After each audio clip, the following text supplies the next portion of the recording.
오늘 우리가 함께 나눌 말씀은 시편 34편입니다. 교독합니다. 내가 여호와를 항상 송축하며 내 입술로 항상 주를 찬양하리이다.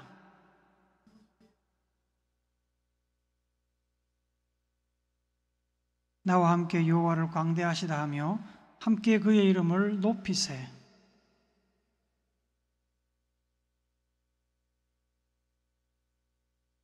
그들이 주를 앙망하고 광채를 내었으니 그들의 얼굴은 부끄럽지 아니하리로다.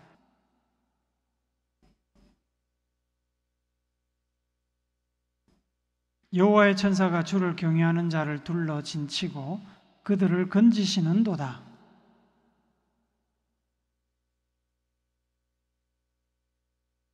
너희 성도들아 여호와를 경외하라. 그를 경외하는 자에게는 부족함이 없도다.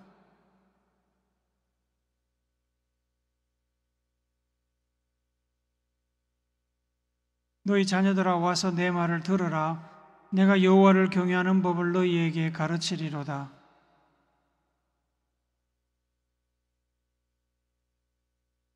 내 혀를 악에서 금하며 내 입술을 거짓말에서 금할지어다.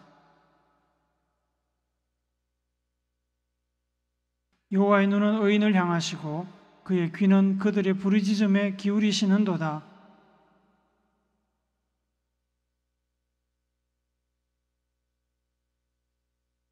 의인이 부르짖음에 여호와께서 들으시고 그들의 모든 환난에서 건지셨도다.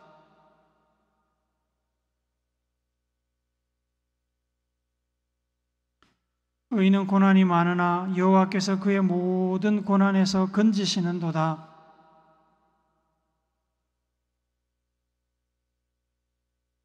악인을 죽일 것이라. 의인을 미워하는 자는 벌을 받으리로다.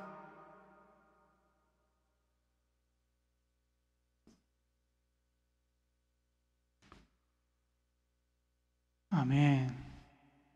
나니아 연대기로 잘 알려진 영국 작가 C.S. 루이스가 이런 말씀을 한 적이 있습니다. 평안할 때 인간은 하나님께서 양심을 통해 속삭이시는 소리를 잘 듣지 못한다. 그래서 하나님께서는 고난을 보내시는 것이다. 고난은 인간의 잠든 감각을 깨우시는 하나님의 큰 소리이다. 고난이나 역경이 당장에 좋은 것은 아닙니다. 힘든 것입니다. 피하고 싶은 것입니다. 이 세상에 그 누구도 고난이나 역경 자체가 좋다고 하거나 즐겁다고 하는 사람은 없을 것입니다. 다만 고난이나 역경이 주는 열매가 너무 달콤하기 때문에, 가치가 있기 때문에 참고 견디는 것입니다.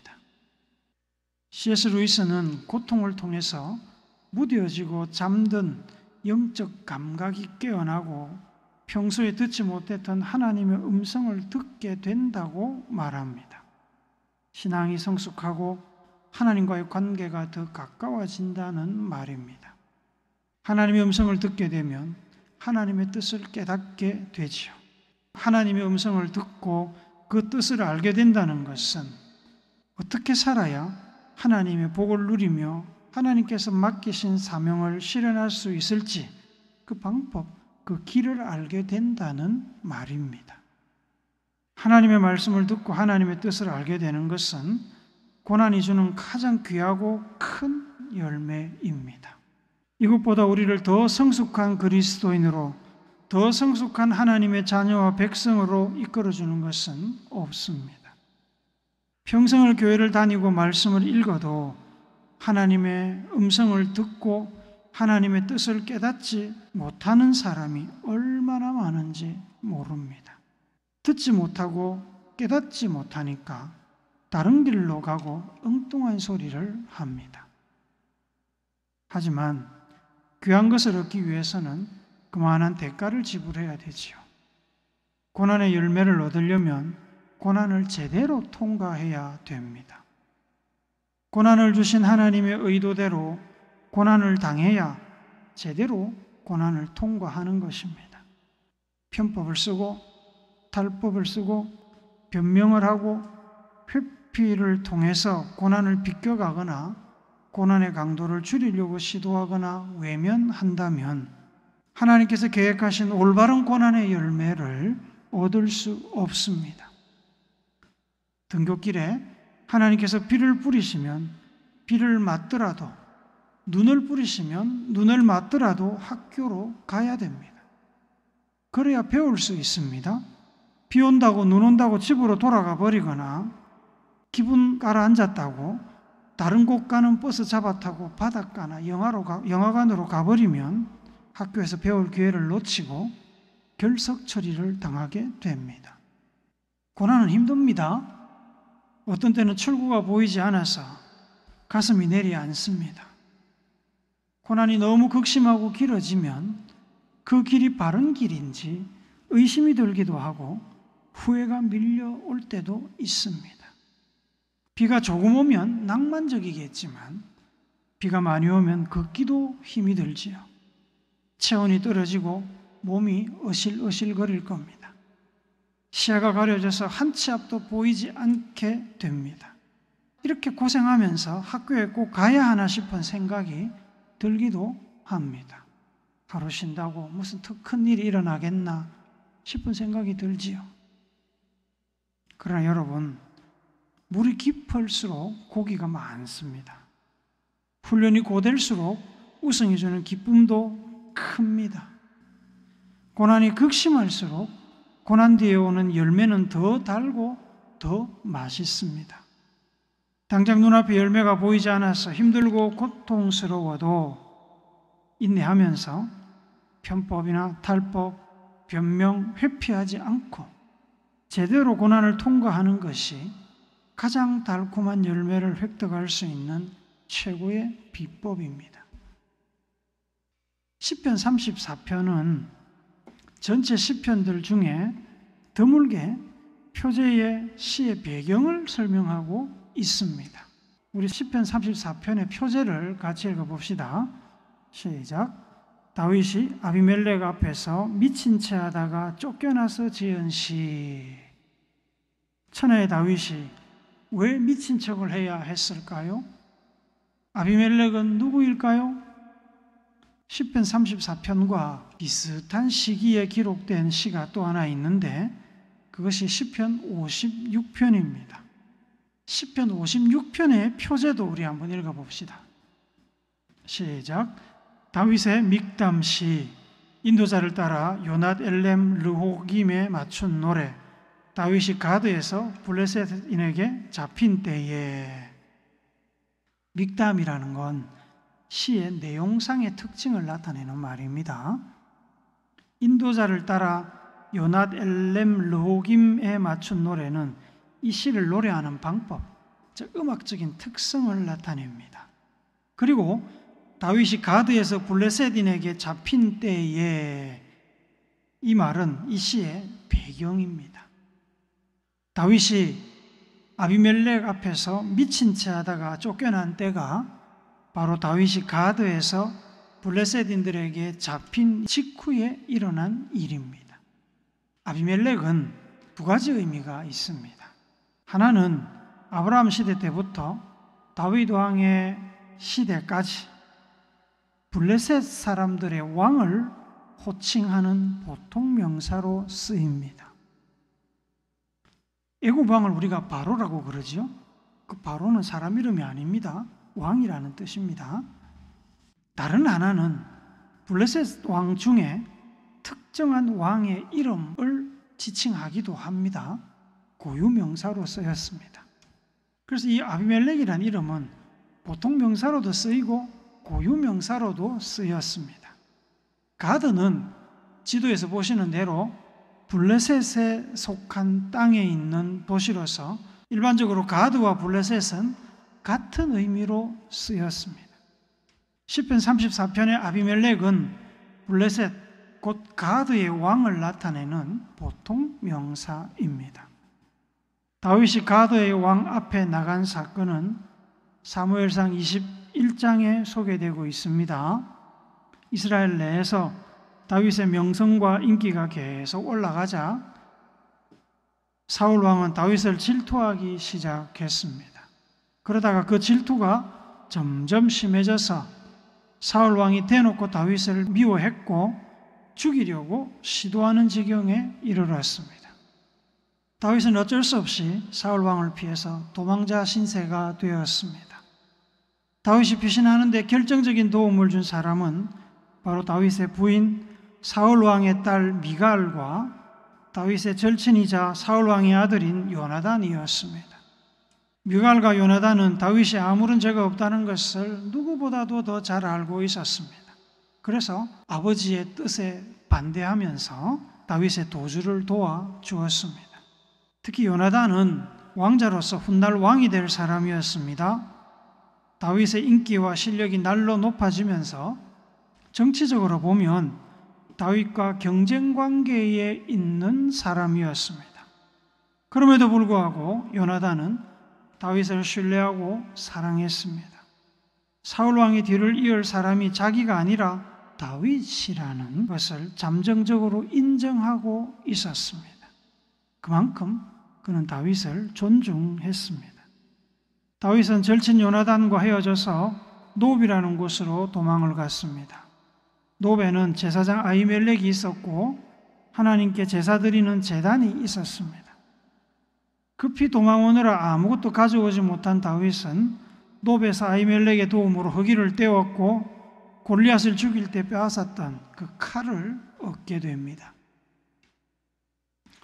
사울 왕의 군대가 추격해오고 있었기 때문에 한 장소에서 오랫동안 머물지 못하고 다윗은 계속 도망을 다니다가 결국 블레셋 땅 가드성으로 들어갔습니다. 사무엘상 21장에서는 다윗이 체포되었다는 말이 없습니다만 다윗이 블레셋의 적대국인 이스라엘의 군대 장관이었고 과거에 여러 번 전쟁을 통해서 만난 적이 있었기 때문에 블레셋 사람들이 다윗을 우호적으로 환영하지는 않았을 것입니다. 다윗이 투항했거나 아니면 몰래 들어가다가 체포되었을 것입니다. 이스라엘에 걸출한 군대 장관 다윗이 왔다는 소식이 가드 왕 아기스에게 보고가 되었습니다. 가드 왕은 다윗을 데려오라고 명령했습니다. 가드 왕 앞으로 끌려간 다윗은 그대로 가면 당연히 사형당할 것이 뻔했기에 살궁리를 했습니다. 죽음이 코앞인데 그 다급한 순간에 얼마나 열심히 머리를 굴리면서 하나님께 기도했겠습니까? 다윗을 생포하거나 죽이는 것이 가드 왕이나 블레셋에게 아무런 이익이 되지 않는다는 것을 다윗은 어필해야 했습니다. 그래야 풀려나서 살 것 아니겠습니까? 사무엘상 21장 12절 13절을 같이 읽읍시다. 시작. 다윗이 말을 그의 마음에 두고 가드 왕 아기스를 심히 두려워하여 그들 앞에서 그 행동을 변하여 미친 채 하고 대문짝에 거적거리며 침을 수염에 흘리매. 다윗이 얼마나 연기를 잘했는지 그의 미친 연기가 가드 왕을 제대로 설득했습니다.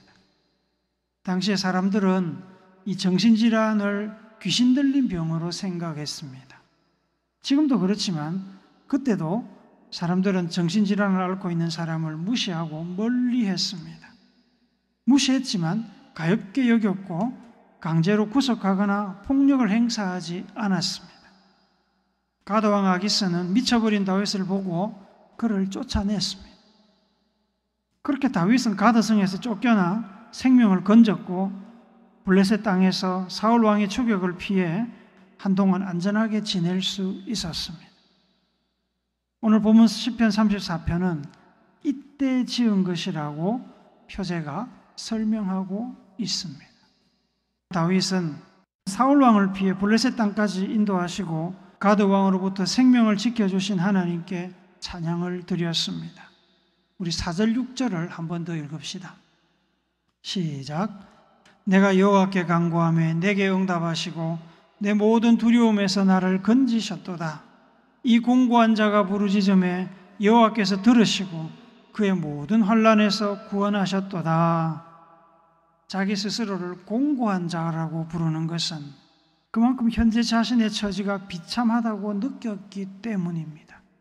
공고하다는 말은 비천하다, 가엾다, 불쌍하다, 가련하다. 그래서 어디 하나 기댈 곳이 없다는 뜻입니다. 영어 성경은 poor, helpless, desperate를 사용합니다. 한 나라의 군대 장관을 했고 왕의 사위였고 왕보다 더 높은 명성을 지녔던, 그래서 차기 왕, 대권주자로까지 거론되던 다윗이 적대 국가로 도망을 가서 그 나라 왕 앞에 살기 위해서 침을 흘리며 바보짓까지 해야 되는 신세가 되었습니다. 공고하다는 표현만으로는 현재의 신세와 심정을 다 표현할 수 없었을 것입니다. 그는 세상에서 가장 불쌍하고 비천한 자리에 내려가 있다고 느꼈을 것입니다. 그런 다윗을 하나님께서 망하게 하지 않으시고 구원하셨습니다. 다윗이 배우도 아닌데 연기를 잘하면 얼마나 잘했겠습니까? 하나님께서 가드 왕과 그의 신하들의 눈을 가리시고 마음을 움직였기 때문에 살아남은 것입니다. 다윗이 그 상황에서 죽지 않고 살아남아 풀려난 것은 기적이었습니다. 그렇게 구원받은 다윗은 하나님을 찬양하지 않을 수 없었습니다. 그리고 온 몸으로 경험한 그 구원의 기쁨을 다른 사람과도 나누기를 원했습니다. 8절도 같이 읽읍시다. 시작. 너희는 여호와의 선하심을 맛보아 알지어다. 그에게 피하는 자는 복이 있도다. 이스라엘 땅에서 사울 왕의 손으로부터, 그리고 블레셋 땅에서 가드 왕의 손으로부터 구원해 주신 하나님의 은혜를 마치 맛있는 음식을 직접 맛을 보고 알듯이 알게 되었다고 그는 자랑합니다.